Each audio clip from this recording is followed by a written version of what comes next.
পৃথিবীতে একজন মানুষই শুধু জানতেন যে তিনি পৃথিবীতে কতদিন বাঁচবেন, সেটা হচ্ছে সাইয়েদনা আদম আলাইহিস সালাম। ওনাকে বলে দেওয়া হয়েছিল উমরুকা আলফু সানা, তুমি পৃথিবীতে বাঁচবে 1000 বছর। কয় বছর? সাইয়েদনা আদমের সামনে অনেকগুলো রুহু রাখা হলো।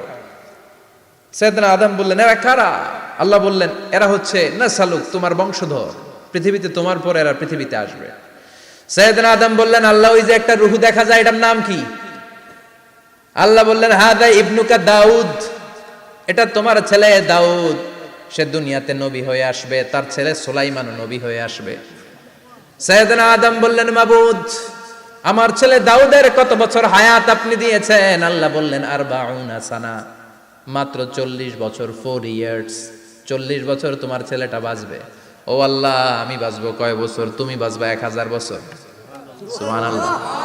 সাইয়েদনা আদম বললেন, মাবুদ, এত ফুটফুটে সুন্দর আমার ছেলে দাউদ, মাত্র 40 বছর দিলেন কেন? জিদ মিন উমরিহি, বাড়ায়া দেন। কি করেন? সুপারিশ করতেছে পোলার লাইগা কে? বাবা।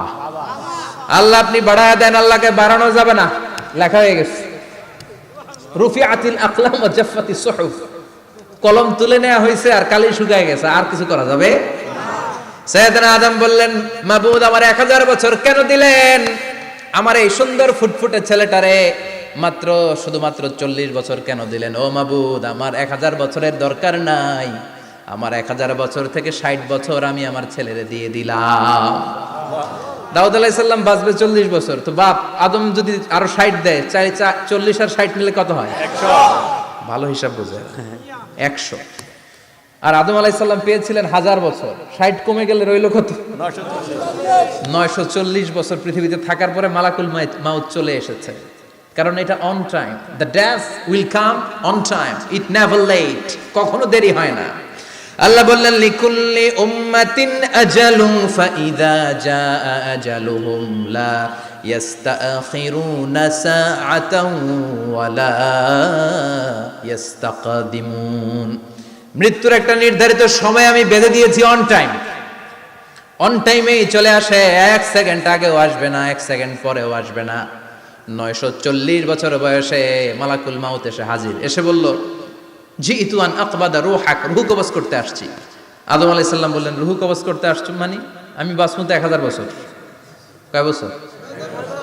মালাকুল মাউত বললেন, না না, ওই যে আগের কথা স্মরণ করেন, আপনি 60 বছর দিয়া দিছিলেন। কয় না, আমি দেই নাই, আমি আরো বাঁচুম, আরো 60 বছর পাওনা আছি, আমি দেই নাই। মালাকুল মাউত বললেন, আপনি দিয়েছেন? আদম বলে, দেই নাই। মালাকুল মাউত বলে, আল্লাহ ঘটনা দেখেন, দিয়া কয় দেই নাই। আল্লাহ কয়, থাক, কথা কইস না, আয়া পড়। সুবহানাল্লাহ পড়ো। নাসিয়া আদম ফানাসিয়া বানু, ভুলে গেছেন উনি, আমরা ভুলে যাই, আমরা খেয়ে বলছি খাই নাই, নিছিলাম পকেটে, কয় নেই নাই। এরকম ডাকাইত আছে না নাই? আছে। নাসিয়া আদম ফানাসিয়া বানু, বিশ্বনবী বললেন, আদম ভুলেছে তো তার সন্তানরাও ভুলে যায়। জাহাদা আদম ফাজাহাদা যুররিয়াতু, আদম অস্বীকার করেছে, তার সন্তানরাও অস্বীকার করে। সেদিন থেকে আল কিতাব ওয়া শুহুদ, মানে লিখে রাখার সিস্টেম আর সাক্ষীর সিস্টেম চালু হয়েছে। সুবহানাল্লাহ পড়েন। সুবহানাল্লাহ। 940 বছর বয়সে মালাকুল মাউত এসে আদম আলাইহিস সালামের রূহ নিতে পারে নাই। উনি 1000 বছর যখন হয়েছে তখন এসে সাইয়েদনা আদম আলাইহিস সালামের রূহ কবজ করেছে। যেই দিন পৃথিবীর প্রথম মানব, প্রথম নবীর রূহ মালাকুল মাউত দুনিয়া এসে কবজ করেছে, ওই দিনটাও ছিল জুমাবার। সুবহানাল্লাহ, আল্লাহু আকবার। আবার বিশ্বনবী বললেন, লা তাকুমুস সাআহ ইল্লা ফি ইয়াউমিল জুমআহ ইযা যুলজিলাতিল আরদু জিলজালাহা ওয়া আখরাজাতিল আরদু আসকালাহা ইযা রুজ্জাতিল আরদু রাজ্জান ওয়া বুসাতিল জিবালু বাসসা। কিয়ামতের দিন পৃথিবীটাকে একটা প্রকম্পন দিয়ে কাঁপিয়ে দিবে কে? আল্লাহ। মারাত্মক একটা ঝাঁকুনি দিবে আল্লাহ, পুরো পৃথিবীটা কেঁপে ভেঙে চুরে খান খান হয়ে যাবে। এই ঝাঁকুনি আর আর্থকোয়েক, ভূমিকম্প এর ঘটনাটা যেদিন ঘটবে, ওই দিনটাও হচ্ছে জুমার দিন। চিৎকার করে পড়েন সুবহানাল্লাহ। সাধারণ দিন নয়, ফিহি খালাকাল্লাহু আদম। কালকের এই দিনটায়, এই জুমার দিনে আল্লাহ তাআলা সাইয়েদনা আদম আলাইহিস সালামকে তৈরি করেছে। সুবহানাল্লাহ। বিশ্বনবী বলেন লাম্মা খালাকাল্লাহু আদামা ওয়া কানা তুলুহু 60 যিরাআন, আল্লাহ তাআলা যখন আদম আলাইহিস সালামকে তৈরি করলেন 60 হাত লম্বা করে তৈরি করলেন। সুবহানাল্লাহ। আর আমরাও যারা জান্নাতে ঢুকবো আমাদের আকৃতি থাকবে 60 হাত লম্বা। মজা করে সুবহানাল্লাহ পড়তে পারলেন না? আল্লাহ সাইয়েদনা আদমকে তৈরি করলেন এই জুমার দিনে। আবার সাইয়েদনা আদম আলাইহিস সালামকে পৃথিবীর বুকে তিনি পাঠিয়ে দিয়েছিলেন এই জুমার দিনে। সুবহানাল্লাহ। কুল নাহবিতু মিনহা জামিআ, ও Adam go down with your wife, তোমার স্ত্রী হাওয়াকে নিয়ে পৃথিবীতে নামো। সাইয়েদনা আদম আলাইহিস সালামকে আল্লাহ তাআলা পাঠিয়েছিলেন শ্রীলঙ্কার একটা পাহাড়ে, অ্যাডামস পিক। ওখানে ঐতিহাসিকভাবে প্রমাণিত, এটা হাদিসে নেই, কুতুবুত তারিখে এসেছে। শ্রীলঙ্কা একটা পাহাড় আছে, কলম্বো থেকে অনেক দূর। ওই পাহাড়ের চূড়ায় সাইয়েদনা আদম আলাইহিস সালামের ফুটপ্রিন্ট আছে। ফুটপ্রিন্ট মানে পায়ের ছাপ। সুবহানাল্লাহ পড়ো। সুবহানাল্লাহ। এটারে বলে ফিঙ্গারপ্রিন্ট। এটারে কি বলে?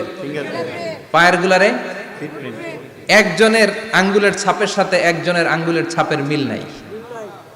শুধু তাই না, আমার এই আঙ্গুলের সাথে এই আঙ্গুলের ছাপের কোনো মিল নাই। আয়াহসাবুল ইনসানু আল্লান নাজমা ইযামা বালা কাদিরিনা আলা আন নুসাউবিয়া বানানা।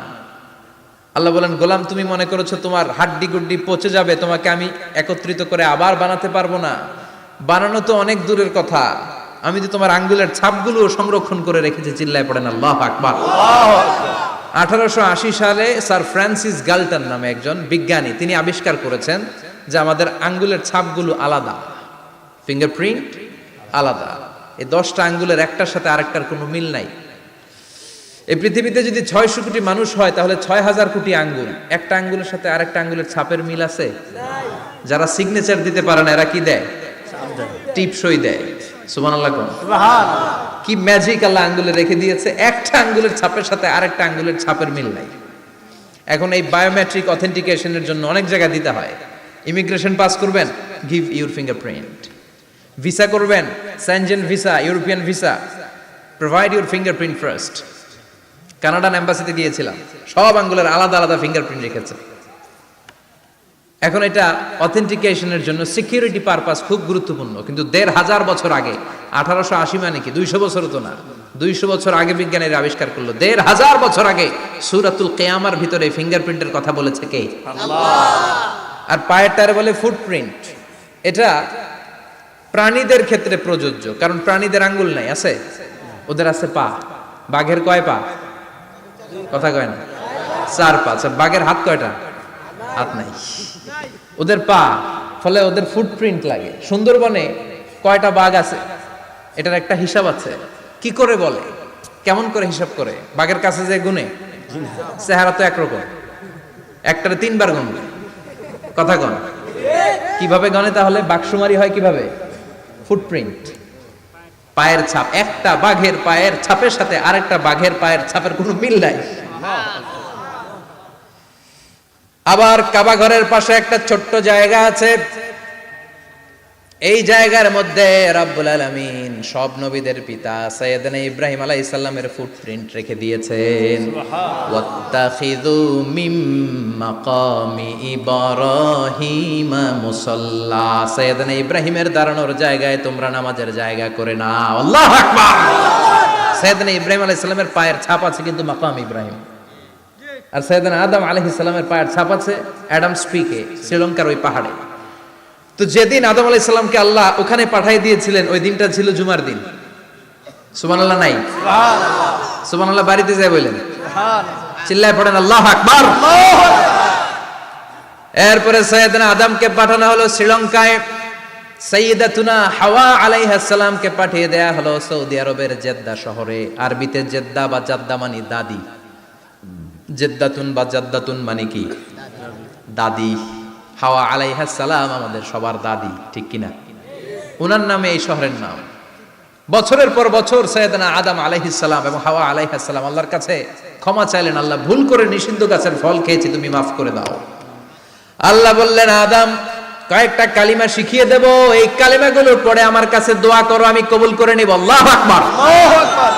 আল্লাহ শিখিয়ে দিলেন আর বললেন, আদম পড়ো, রাব্বানা যালামনা আনফুসানা ওয়া ইল্লাম তাগফির লানা ওয়া তারহামনা লানাকুনান্না মিনাল খাসিরিন। ও আল্লাহ, জুলুম করেছি নাফসের উপর, ভুল করেছি, অন্যায় করেছি, আপনি যদি ক্ষমা না করে দেন আমরা শেষ হয়ে যাব, আমরা হালাক হয়ে যাব, ক্ষতিগ্রস্তদের মধ্যে শামিল হয়ে যাব। ঠিক কিনা?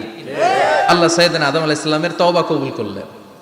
ওনার কাজ হচ্ছে তওবা কবুল করা, আমাদের কাজ গুনাহ করা, শয়তানের কাজ ওয়াসওয়াসা দেওয়া, আল্লাহর কাজ খালি মাফ করা। সুবহানাল্লাহ পড়বেন না?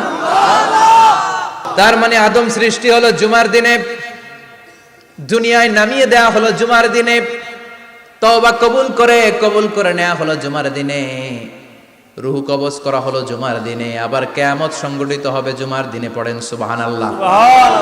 আবার বিশ্বনবী বললেন, আর রমাদান ইলা রমাদান, এক রমজান থেকে আরেক রমজানের মাঝখানে যত গুনাহ হয় মাফ করে কে? আল্লাহ। তারপরে বিশ্বনবী বললেন, আল উমরাতু ইলাল উমরাহ, কেউ যদি একবার উমরা করে পরে আবার করলে দুই উমরার মাঝখানে গুনাহগুলো মাফ করে দেয় কে? আল্লাহ। আবার বিশ্বনবী বললেন, আল জুমআতু ইলাল জুমআ কাফফারাতুন লিমা বাইনাহুমা, এক জুমার পর থেকে সামনের জুমা আসা পর্যন্ত যে সগীরা গুনাহগুলো হয় সবগুলো সগীরা গুনাহ মাফ করে দেয় কে? রজব শাবানে বরকতে দাও, রমজান মাসে গুনাহ ঝড়াও, সপ্তাহ জুড়ে তুমি বরকতে দাও, জুমার দিনেতে গুনাহ ঝড়াও, রজব শাবানে বরকতে দাও, রমজান মাসে গুনাহ ঝড়াও। ঠিক কি না? তার মানে জুমার দিন গুনাহ মাফের দিন। সারা সপ্তাহে ভুল ত্রুটি অন্যায় যা করলাম জুমার নামাজের বদৌলতে সব গুনাহ মাফ করে দেয় কে? আল্লাহ। এই দামি দিনটাকে আল্লাহ ইহুদিদের দিতে চেয়েছিলেন, পায় নাই। আলহামদুলিল্লাহ কবেন না? আলহামদুলিল্লাহ। ইখতিলাফু, তারা ইখতিলাফ করে হারাইছে এটা। এই দামি দিনটা রব্বুল আলামিন নাসারাদেরকে দিতে চেয়েছিলেন, ফাখতালাফু, ওরাও ইখতিলাফ করে হারাইছে। এজন্য ইখতিলাফ ভালো জিনিস না খারাপ জিনিস? মারামারি ভালো জিনিস না খারাপ জিনিস? আর ঐক্য করা ভালো জিনিস না খারাপ জিনিস? ঐক্য করতে রাজি আছেন? ইহুদিদেরকে আল্লাহ দিতে চাইলেন, ইখতিলাফ করে হারাইছে, নাসারারাও হারাইছে। ফাজা আল্লাহু বিনা ফাহাদানা বিহাদাদ দ্বীন, রব্বুল আলামিন এই দিনটা আমাদেরকে দিলেন, আমরা ইখতিলাফ করি নাই, বিশ্বনবীর হাতে হাত রেখে ঐক্য করে ঘোষণা দিয়েছি জুমার দিন আমাদের সাপ্তাহিক দিন। সুবহানাল্লাহ। বিশ্বনবী বলেন, ফাগাদান লিল ইয়াহুদ, সাপ্তাহিক আনন্দের দিন ইহুদিদের জন্য হচ্ছে শনিবার, ইয়ামুস সাbt, ও বা'দা গাদ লিন নাসারা, আর খ্রিস্টানদের জন্য হচ্ছে রবিবার, আর আমাদের জন্য হচ্ছে শুক্রবার। চিল্লায় পড়েন আল্লাহু আকবার। তার মানে জুমার দিন, জুমাবারের মর্যাদা বেশি না কম? চিল্লায় বলেন বেশি না কম? জুমার দিন সকালবেলা ফজরের নামাজের পর থেকে ফেরেশতারা যতগুলো মসজিদে জুমা অনুষ্ঠিত হয় ওই মসজিদে ঢোকার প্রতিটা দরজার মধ্যে দাঁড়িয়ে থাকে। কারা কারা আগে আগে জুমার নামাজ পড়ার জন্য মসজিদে যায়, প্রত্যেকের নামগুলো একটা জান্নাতের রেজিস্ট্রি খাতার মধ্যে তুলে নেয়। সুবহানাল্লাহ। এই নামগুলো স্পেশালি আল্লাহর কাছে পাঠানোর জন্য। সুবহানাল্লাহ কইবেন না? সুবহানাল্লাহ। ডানে বায়ে সামনে পেছনে যতগুলো দরজা, প্রতিটা দরজায় ফেরেশতারা বসে থাকে।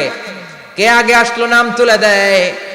তুলতে তুলতে তুলতে তুলতে খতিব সাহেব যখন খুতবা দেওয়ার জন্য মিম্বারে যেয়ে বসে যায়, ফেরেশতারা তাদের খাতা বন্ধ করে তারাও খতিব সাহেবের সামনে জুমার খুতবা শোনার জন্য বসে যায়। পড়েন সুবহানাল্লাহ। প্রথম জুমার দিন জুমার মসজিদে যে ঢুকবে, বিশ্বনবী বললেন, আল্লাহর রাস্তায় একটা উট কুরবানি দিলে যেই সওয়াব, এই সওয়াব আল্লাহ আমলনামায় দিয়ে দেয়। সুবহানাল্লাহ। দ্বিতীয় পর্যায়ে যে ঢুকে, বিশ্বনবী বললেন বাকারা, গরু কুরবানির সওয়াব পায়। তিন নম্বরে যে ঢুকবে, বিশ্বনবী বললেন কাবসা, হাদিসের ভাষায় এসেছে আল কাবাস, কাবাস মানে হলো বকরি, বকরি কুরবানির সওয়াব। চার নম্বরে যে ঢুকবে তার হচ্ছে দাজাজা, দাজাজা মানে মুরগি। পাঁচ নম্বরে যে ঢুকবে, বিশ্বনবী বললেন বাইদা, নোয়াখালীরা কয় বয়দা, আমরা কই আন্ডা, কুমিল্লায় কই ডিম। আছে না নাই? আছে।